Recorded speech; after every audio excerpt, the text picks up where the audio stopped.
All right. So, Catherine, thanks for joining me on the Q.A.C. team podcast this afternoon. Tell our audience who you are and what you do. I am Katherine Knight, yes, with Parents Dementia Journey, and I work with caregivers who take care of loved ones with dementia. Nice. Nice. So, why did you decide to be a business owner? Let's talk about that. Yes, I do. I love having this business. I'm passionate about it.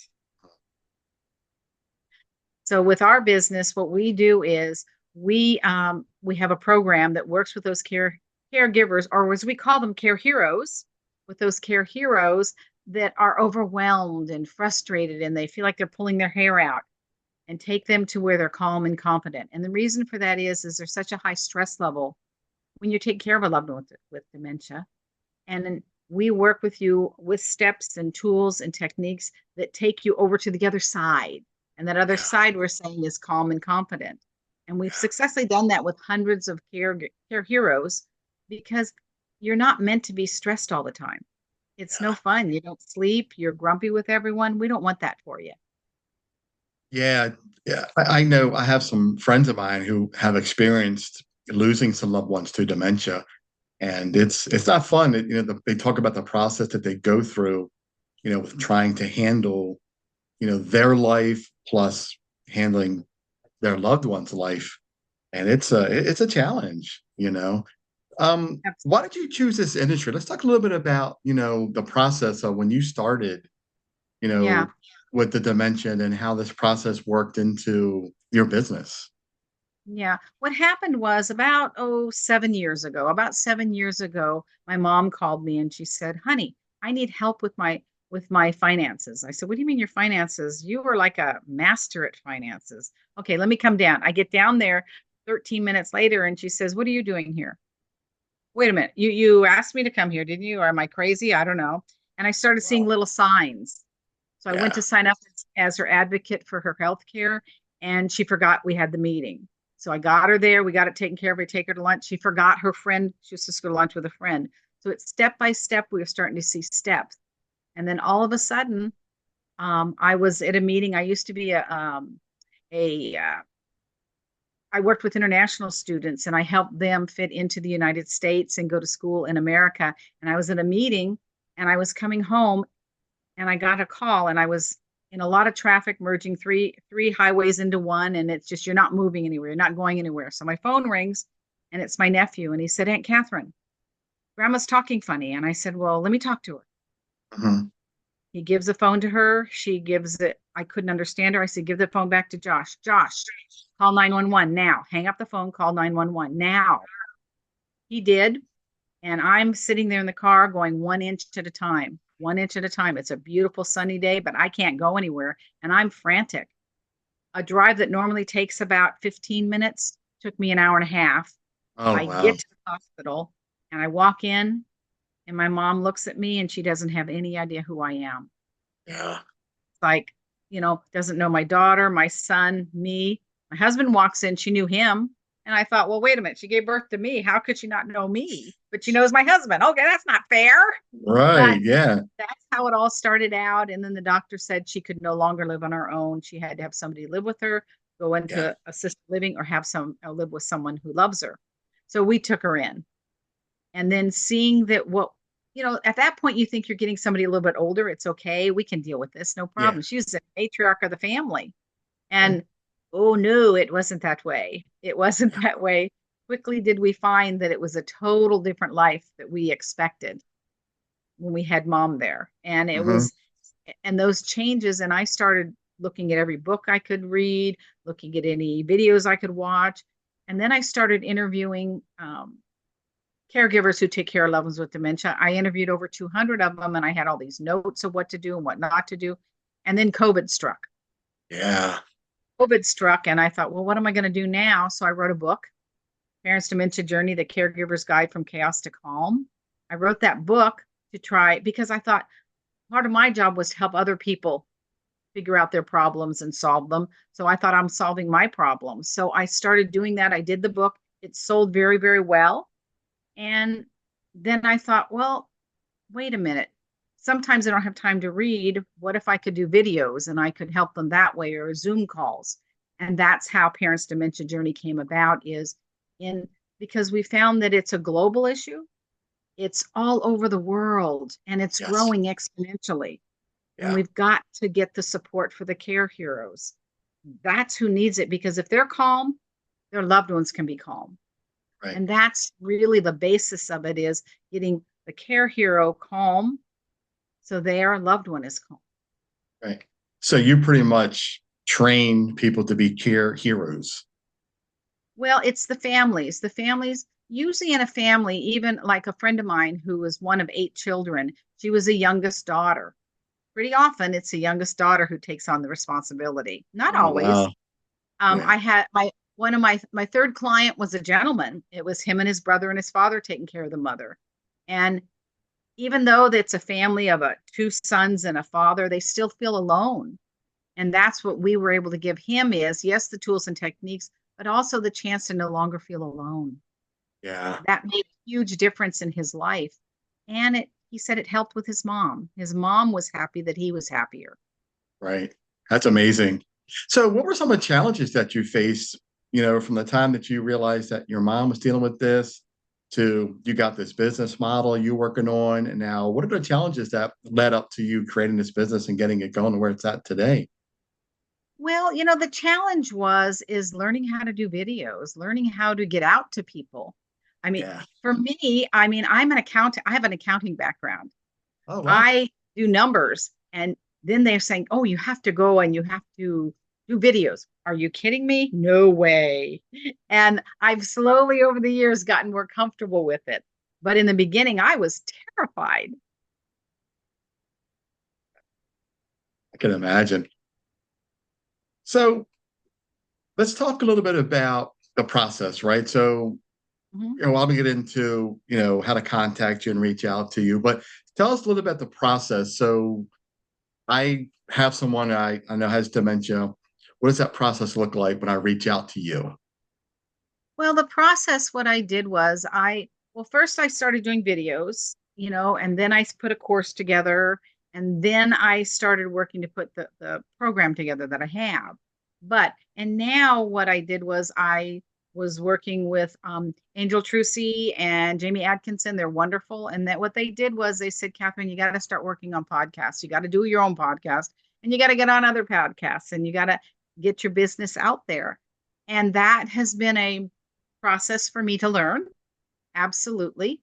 And in theory, 1 in 5 responds back, which is really actually pretty good. I'm actually getting about 2 out of 5 responding back, because I feel that it's such an important issue out there. Because Yeah. if anybody's been touched by dementia, they really do need to get support. And it's, I mean, when I talk to anybody, even at a grocery store, that's something big that I learned too, is talking the grocery store to everybody. Okay, there you go. But, you know, building the business is constantly being immersed into it. Building Yeah. in the business, you got to be immersed into it to get everybody to know, whether it's you're sending an email out. Now I'm doing podcasts. I do videos. I do ads on Facebook. I do a lot. I do a Yeah. lot because it gets it out there. And part of that is learning to get your customers to trust you. That's important. Yeah. That's an important piece, Yeah. because that piece can connect you to others. And so we get a lot of referrals in our business. Those referrals from other care heroes that are talking to their neighbor or their friend, we get a lot of referrals that way. Yeah. And that's because we've had proven success in what we do. Right. So how do we reach out to you? How do we contact you and find you so we can use your service? What's the best way Well, to reach out to you? we set up an email to make it easier, and we check it 3 times a day. It's called info@ parentsdementiajourney.com. Nice. And that info@ parentsdementiajourney.com, or our website. We have a website, parentsdementiajourney.com. You can also contact us through there also. Great. Great. So what are the expectations for your business in the next year or two? What are you looking to accomplish? Well, we've gotten global, which that was my first push this last year, was to become global. We are And that's a global now. huge that's a huge accomplishment, right? Congratulations. Thank Yeah. you. So we've gotten global, and we have clients from Bulgaria, Australia, Ireland. I mean, it's amazing. It's amazing for us. But building it out there, getting it known, getting out there as we are becoming known as an expert in the industry and Yeah, getting it out there. It's really publishing it out there to get more classes going. We run about a class every quarter. I'd like to get more classes going. So we're doing a class a month so we can support all the care heroes out there. great.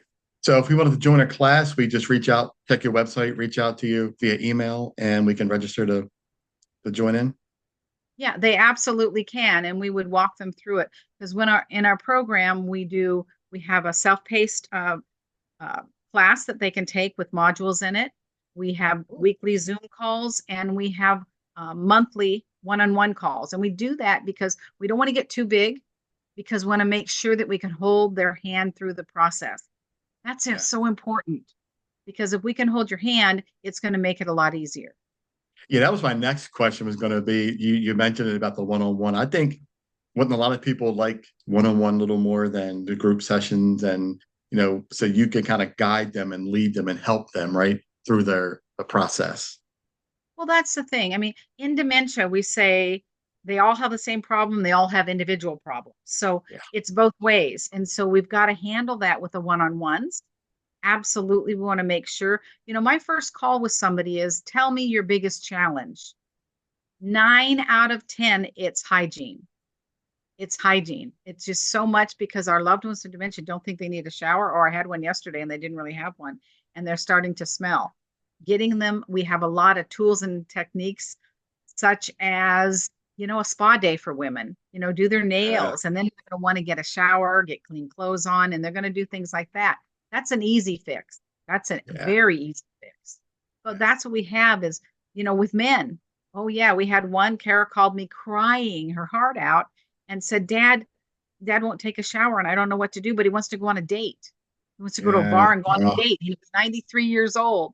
And I said, yeah. Kara, say yes. She said, what do you mean say yes? And I said, say yes, see what happens. So she said, Dad, okay, I'm going to take you to the bar tomorrow. You're going to get up, take a shower, put clean clothes on, cut your hair, clean out your nails. And guess what happened? He said, oh, I'm tired. I want to go to bed. You want to So go. she never got to take him to that bar, but it was enough to get him to where he would get clean. And so from now on, her dad is clean.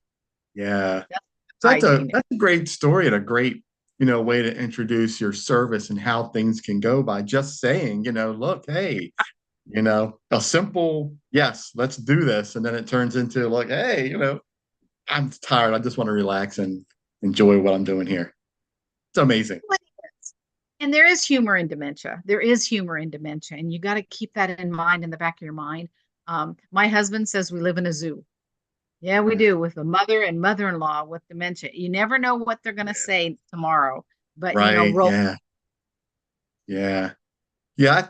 I can imagine because it's a lot that goes into, they don't know sometimes where they are, who you are, what they're doing. And then Mhm. those subtle reminders, right? Of, hey, we are here for you. We are your loved ones. Yeah, well, you do, and many of them you can see them progressing from remembering something by day, then remembering a couple hours. And my mother is probably 45 seconds. My mother-in-law is probably 15 minutes. So, and it changes the different levels. We do a whole workshop on the levels of dementia. So people Gotcha. understand what level they're getting into and they can go backwards and forwards and back and forth. They're not going to stay at that level and progressively go down. A lot of times they may get to a level 6 out of 7, but then revert to 4 the next day or in 15 minutes and go back and forth. So it's understanding the different levels on how to take care of them because a loved one with level 4 may forget that their brother died, as an example. You don't want Mhm. to tell them that they passed away. You want to say they're out of town or they're doing something because if you tell them they passed away, they're going to go through a depression again. And they can go Uh, through multiple depressions, and you don't want that for them. You want to gotcha. be able to keep them safe and fine. So that's what, it's not that you're lying, you're just trying to, like with my mother, when she asked for her brother, I'd say he's out of town. Well, he's in heaven. Okay. Yeah. He's out of town. He's not here. So that's the truth. Yeah. And so those are the kind of things that we coach you through, is how to deal with those different nuances of taking care of that loved one with dementia. Right. Do you get some pushback from people who might not like the idea that I don't want to tell my loved one that they're out of town when I know they passed away? How do you handle that?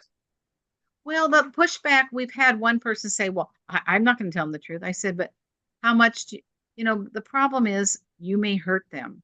You may hurt them and get them depressed.